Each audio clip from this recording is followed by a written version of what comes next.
Vous avez choisi la coiffure pour faire une différence, mais réalisez que de construire une entreprise solide et une carrière croissante avec équilibre et complexe, que vous ayez déjà réussi ou cherché à améliorer votre qualité de vie tout en apportant une valeur durable à votre entreprise, les compétences techniques ne suffisent pas.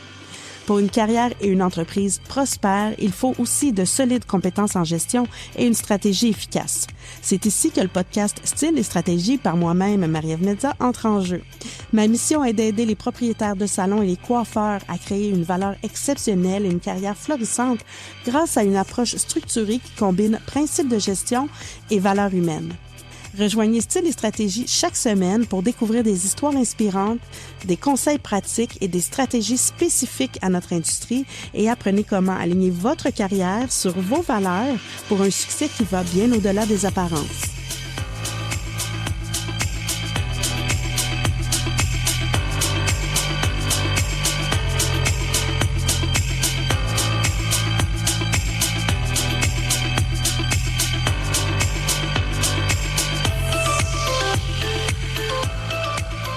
Bonjour, bienvenue à Style et stratégie. Merci d'être là.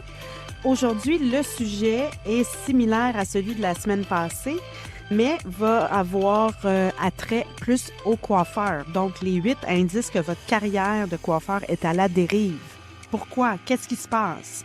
Donc, il faut savoir encore un petit peu le même principe que les 4 différents types de salons. Il va y avoir aussi 4 différents types de coiffeurs dans votre salon ou vous en tant que coiffeur.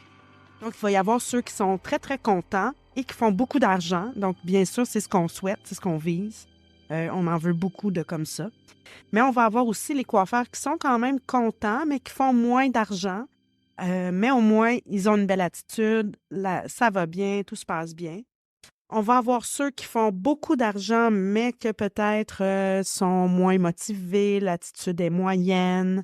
Donc, il faut trouver des stratégies pour les ramener à être heureux.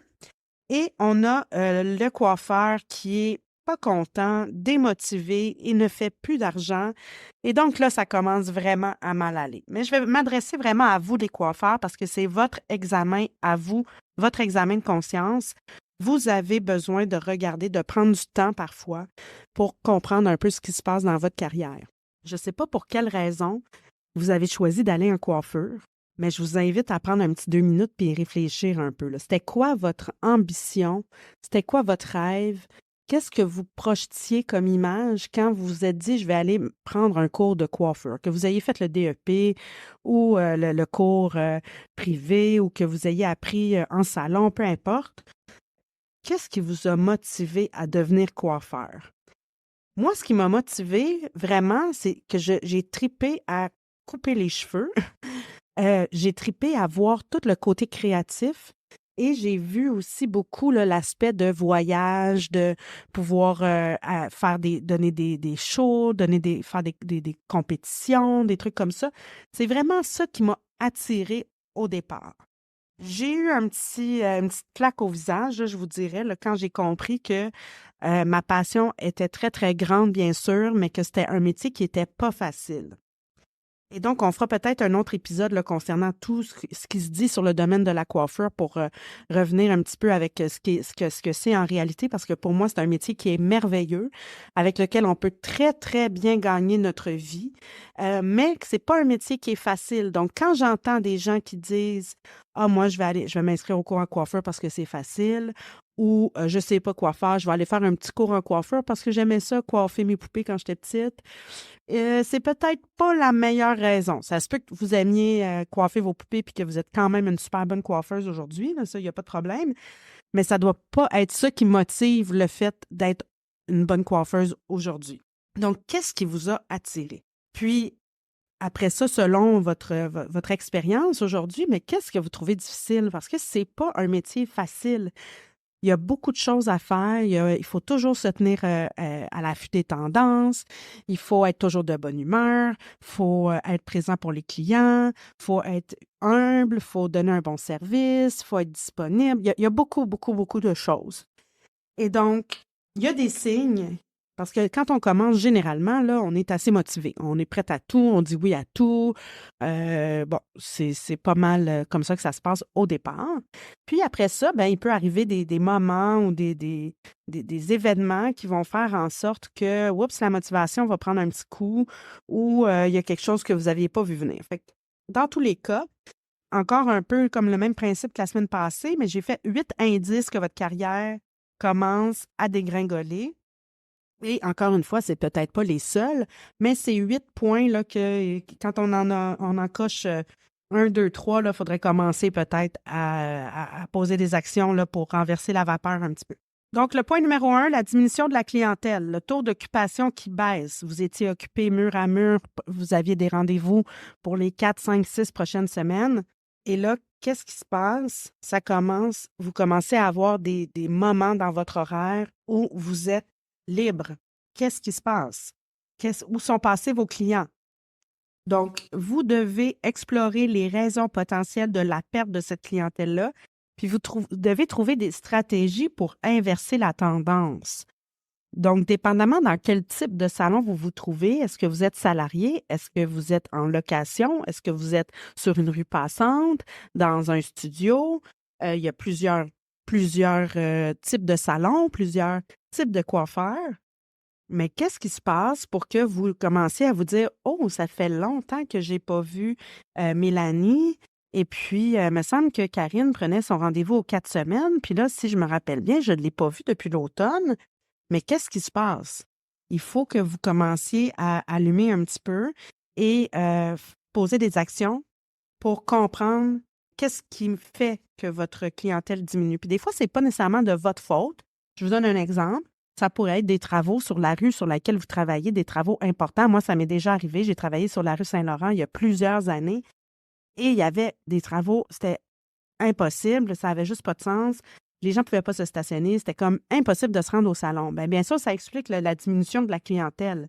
Mais un coup que je le sais, je peux peut-être poser des actions pour faciliter la vie de mes clients, que ce soit en offrant un traitement, en offrant un ticket de stationnement, je ne sais pas, là, mais vous pouvez trouver des façons pour faciliter la vie des gens, pour montrer que vous avez à cœur le fait que peut-être c'est plus difficile maintenant de se rendre chez vous, mais que vous appréciez toujours leur visite.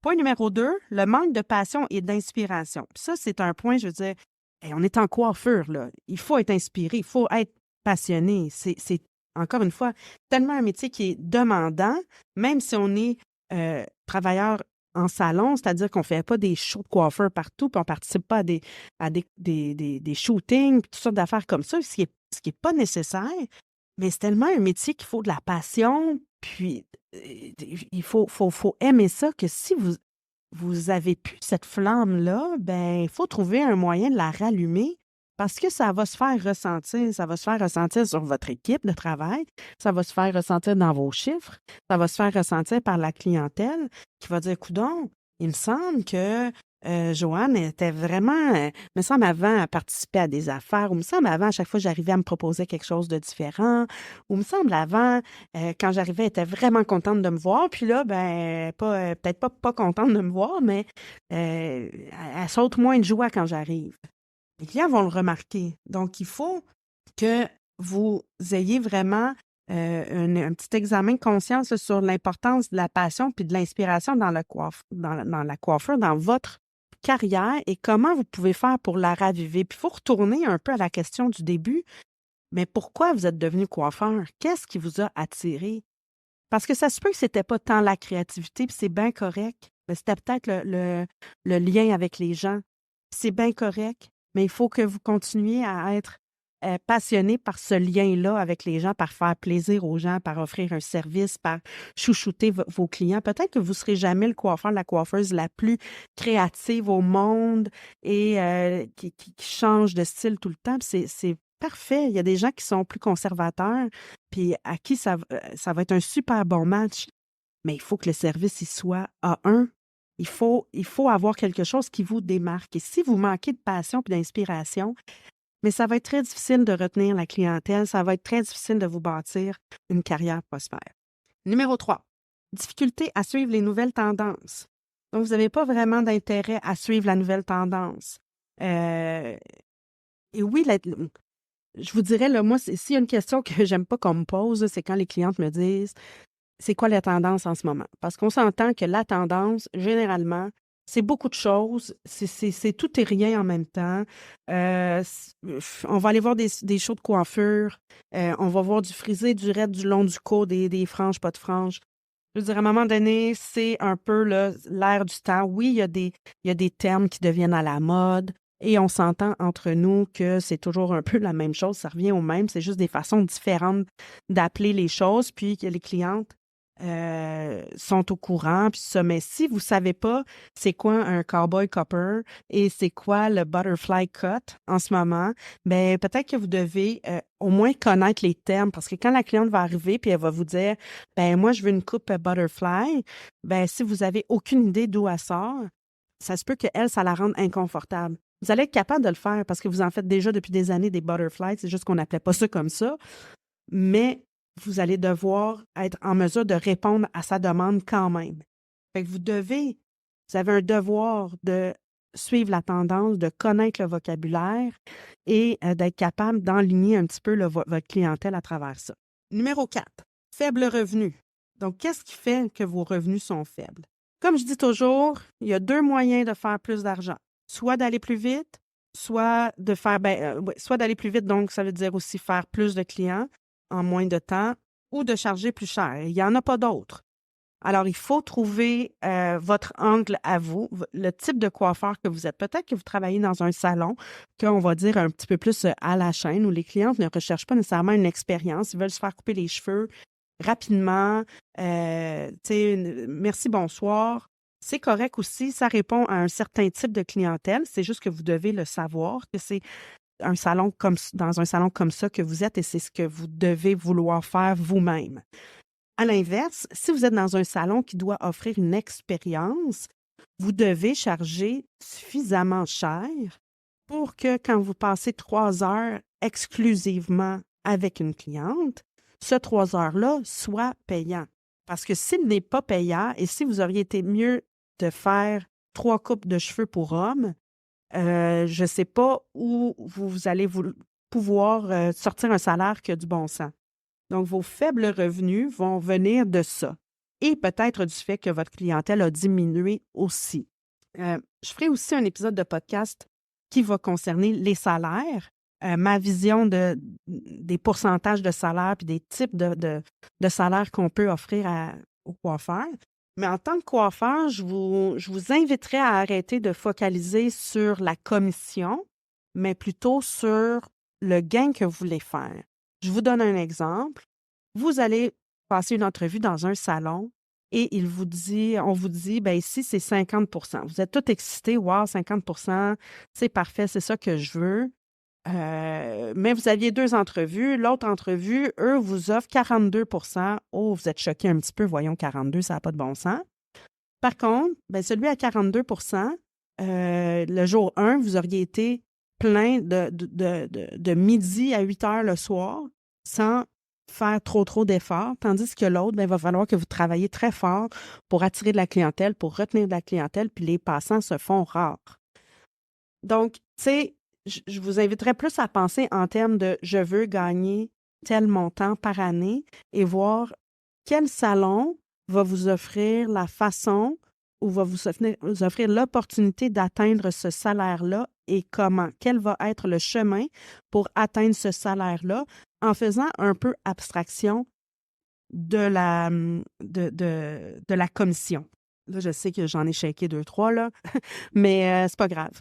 Je pense vraiment que c'est un problème dans notre industrie, mais on y reviendra. Donc, faible revenu va avoir attrait à tout ce qu'on vient de discuter là. Et donc, si ça fait 1 an, 2 ans, 3 ans, 4 ans, dépendamment du temps que vous êtes dans votre salon et que votre revenu demeure faible, bien, il faut se poser des questions. C'est pas toujours la faute de votre patron. C'est pas toujours la faute des autres. C'est pas toujours la faute de la pluie puis du beau temps. Des fois, c'est notre faute à nous. Il faut regarder un petit peu là, ce qu'on fait ce qu'on peut améliorer dans notre façon de faire. Numéro 5, le sentiment de stagnation. Donc, vous avez l'impression, ça fait quelques années que vous êtes dans l'industrie, je le sais moi-même, là, je veux dire, ça fait 24 ans que je suis dans l'industrie.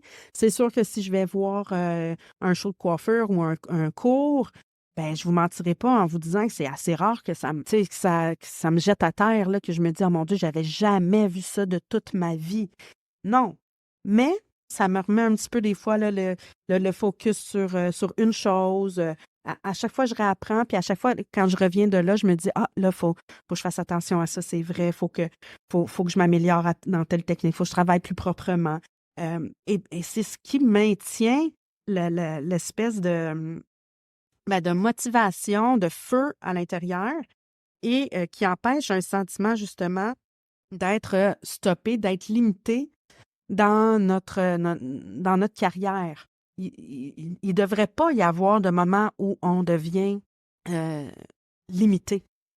On devrait toujours être, à chaque année, on devrait avoir le sentiment d'avancer un petit peu plus, un petit peu plus. C'est sûr qu'au début, on avance plus rapidement, puis c'est normal, mais il devrait à chaque année y avoir quelque chose, que ce soit sur le long terme, d'avoir des éléments qui font en sorte qu'on a l'impression de vraiment se développer à chaque année à travers ce beau métier-là. Numéro 6, le manque de formation continue. Donc, moi, c'est un de mes points les plus importants. Le manque de formation continue, puis, je veux dire, il peut y avoir deux raisons principales, c'est-à-dire que si vous devez débourser vous-même pour votre formation, bien, ça se peut que vous manquiez d'argent ou que vous manquiez de motivation pour le faire. Parce que j'ai souvent entendu ça, des gens qui vont me dire: «Ah, mais là, j'ai pas d'argent pour prendre ce cours-là. Moi, tu sais, je travaille fort, j'ai pas 300 $, j'ai pas 500 $. Des fois, c'est plus, des fois, c'est 1 500 $ une formation. Puis c'est pas obligatoire que ce soit ces formations-là. Mais bizarrement, j'ai aussi vu très souvent des coiffeurs là, qui viennent de commencer, ils font presque le salaire minimum, puis ils n'habitent pas avec leurs parents. Ils sont en appartement, ils gèrent leur budget vraiment serré, puis quand ils tiennent à quelque chose, ils ont décidé qu'ils iraient à Toronto, chez Vidal Sassoon, faire le cours de ABC, cutting, et ils trouvent le moyen d'y aller, alors qu'on va avoir des coiffeurs qui vont faire des plus gros salaires, quand même vraiment plus importants, puis qui vont me répondre que ben ils n'ont pas l'argent pour y aller. Alors, c'est correct, mais à un moment donné, c'est un choix aussi. Donc, ça peut être manque d'argent, mais slash manque de motivation. Puis ça peut aussi venir d'un propriétaire n'investit pas dans la formation. De mon point de vue, quand on est des salariés, on devrait avoir de la formation fournie annuellement par le propriétaire qui prend en charge la formation. Je ne dis pas toutes les formations non plus. Je ne dis pas que chaque fois que quelqu'un veut prendre une formation, c'est au propriétaire à payer parce qu'il y en a qui abuseraient, c'est normal. Mais il doit y avoir quand même une structure d'éducation dans un salon où ils sont salariés pour prendre en charge et pour s'assurer que tout le monde suive ces formations-là de façon continue. Mais quand on manque de formation, ben à un moment donné, on va se sentir un petit peu là, attiré de la patte. On va se sentir un petit peu en arrière, puis on va voir peut-être les plus jeunes arriver puis nous dépasser tranquillement parce qu'ils vont avoir toutes les nouvelles notions, parce qu'eux autres, ils ont encore le feu, parce qu'eux, ils ont le temps, ils prennent l'éducation, ils s'informent, ils sont passionnés. Et donc, le manque de formation peut vraiment conduire à faire stagner notre carrière et va avoir de la répercussion sur nos revenus, va avoir une répercussion sur notre manque de passion. Donc, c'est vraiment tous des points là, qui s'interrelient ensemble. Point numéro 7, peu de recommandations ou de références. Donc, est-ce que vous avez des références? Est-ce que vous posez la question? Il faut savoir. Quand vous avez une nouvelle cliente sur votre chaise, là, est-ce que vous faites juste lui parler comme ça ou vous lui demandez: «Ah, ben, est-ce que c'est la première fois que tu viens ici? En fait, vous devriez déjà le savoir si vous avez regardé dans votre fichier, mais comment tu as entendu parler du salon?» Là, ils vont vous le dire. Est-ce que c'est quelqu'un qui t'a référé directement à moi ou plus au salon? Et là, vous entamez une conversation, puis vous pouvez un petit peu comprendre d'où provient la nouvelle clientèle, puis ça va vous aider aussi, vous, en tant que coiffeur, à cibler un petit peu vos efforts, parce que s'ils viennent tous d'Instagram, ben tant mieux, continuez vos efforts sur Instagram, mais s'ils viennent pour la plupart tous de 3 ou 4 de vos clientes préférées, ben mettez de l'effort sur ces clientes-là pour les encourager à vous envoyer encore plus de personnes. vous devriez avoir 3 à 5 références par semaine. Pourquoi? Parce que naturellement, vous allez perdre à peu près 10 de votre clientèle par année, que ce soit pour des déménagements, que ce soit parce qu'ils ont perdu leur travail, ils n'ont plus d'argent pour venir vous voir, que ce soit parce que leur belle-sœur est devenue coiffeuse, peu importe, vous allez perdre à peu près 10, des fois 15 de la clientèle par année. Il faut pouvoir les remplacer. Puis il faut pouvoir les remplacer par des gens qui vont bien être alignés avec ce que vous voulez comme clientèle, qui vont être vraiment votre persona, votre clientèle cible. Et ça, bien, ça va passer à travers l'image que vous allez projeter sur les réseaux sociaux et aussi à travers vos clientes qui vont vous amener leurs collègues, leurs amis, leurs sœurs, peu importe. Et donc, vous devez avoir au moins 3 à 5 nouvelles références par semaine pour maintenir un certain niveau de revenus et de nouvelles clientèles. Numéro 8, l'épuisement professionnel.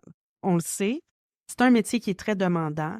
La clientèle, c'est généralement merveilleux. Pour vrai, on a tellement d'éloges par nos clientes, ils nous aiment, tout ça.